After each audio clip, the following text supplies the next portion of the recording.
material to use for cosplay is balsa wood. It's pretty flimsy compared to hardwood, but it's really easy to work with and you don't need a lot of materials to use it. You basically just need a sharp hobby knife, some wood glue, and some clamps or sewing clips, and that's pretty much it.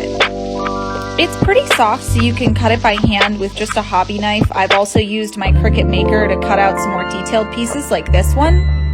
And you can get multiple sheets and just stack them up and make them thicker like I did with this sword here, which makes it even easier to cut. It can be a little bit flimsy compared to hardwood, so the other thing that you can do to make it more sturdy is wrap it in a thermoplastic. I used Thibra here for this Shinobu sword, and it definitely makes it a lot more sturdy. I hope this helps.